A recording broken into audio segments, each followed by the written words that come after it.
the shape of sitting, the key of sitting.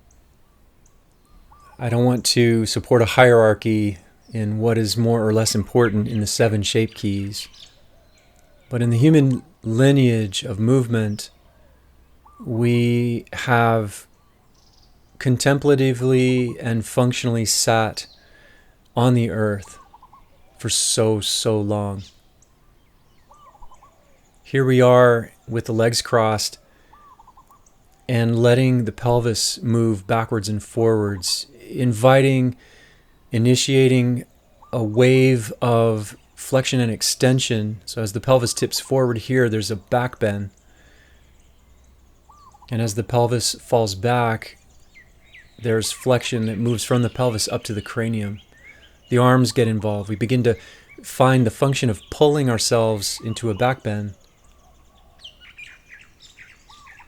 And in a way, pushing ourselves into flexion, the sits bones pushing forward, the hands mimicking this action or feeling of pulling and pushing within and around our environment. And remember that the movement is always from the pelvis, and then it translates everywhere in all directions simultaneously. However, there is a sequence to the midline. The midline flows up while the exterior flows down.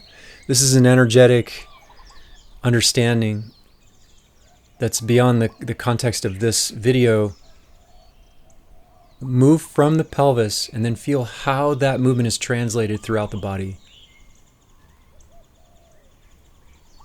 So we can also move elliptically. Where we were front to back on a linear path, we can move elliptically front to back, clockwise, counterclockwise, very strong, very slow, really deliberate. There's a way of intelligently resisting our own movement. So we create a metaphor tonally, as if moving in water or moving in clay or moving in honey, that changes how we commit, how we show up. And it is so beautiful how it actually creates more space in the joints, more space in the body when we're properly supported. So here we are sitting with the left leg in front, and we're moving in the side-to-side rhythm. So again, in all of the shapes, you can explore variation in the front-to-back dynamic and the side-to-side dynamic. And this is one of our common denominators in recovering functional movement within conscious embodiment.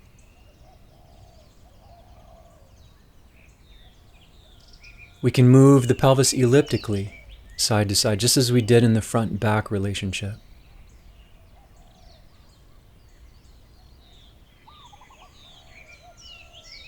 We change the shape of the seat, right? So we let the legs do different things. If we always sit with the legs in the same position all the time, often cross-legged with the same foot in front all the time, we greatly limit the capacity for this experience to really open us up and to make ourselves very comfortable on the ground.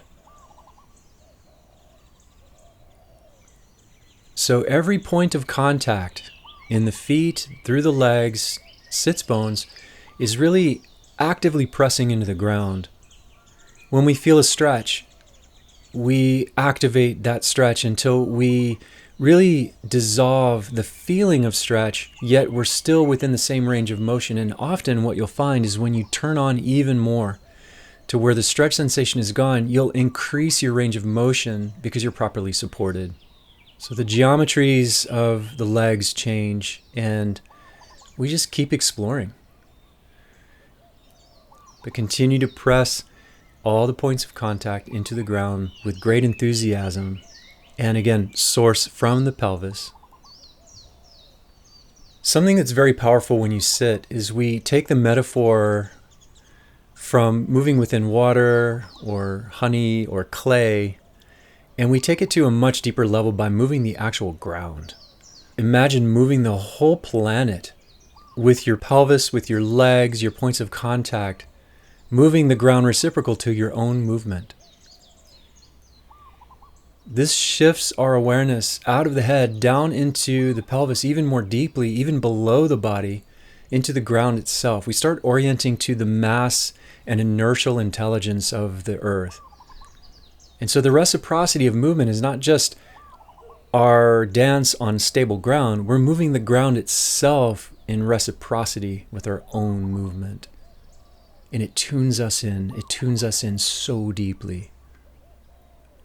Moving the ground with the acupuncture points of the sits bones. Turn the buttocks on, turn the belly on, turn everything on. Even the arms, the shoulders, the upper back, chest are on. And yet we're fluid, we're supple, we're curious. Slow and strong. I often say in class, half as fast and twice as strong. And it's something you want to choose more and more often. You might start finding that, as you get closer and closer to the ground, as you explore mobility, you're increasing the language and the lexicon of expression through the body.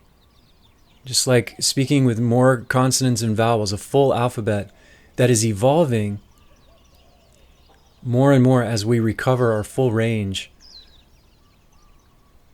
our full capacity to sit on the earth, to be free on the earth, the hips open, and super playful.